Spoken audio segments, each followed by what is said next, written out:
Hey everybody, this is Tammy the Fibonacci Princess from the Fibonacci room here at Simpler Trading, and I just wanted to give you a quick update on Google because it has had quite a pullback here.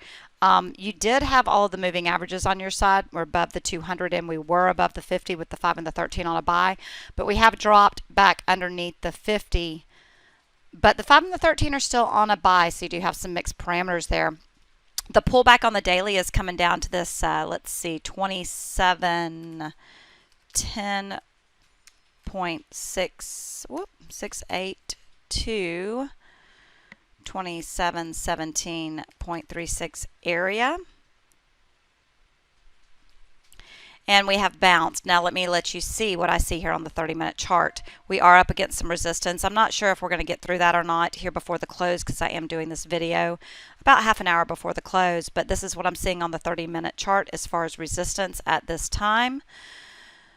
And if that low from today is in place, your target off of this more recent swing is going to come in at 29.14.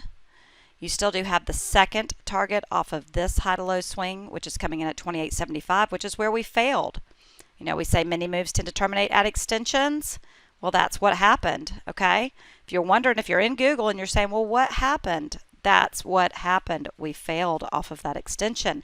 If you're not currently in our room, please come and join us so you can see things like this.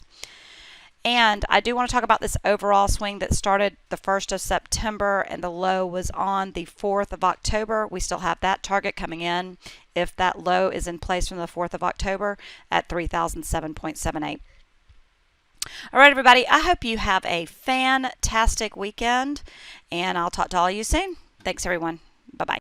Without Simpler Trading, I could not have financial independence. This is one of the best investments I ever made in my life. It's helping me find consistency. It's one of the things that won me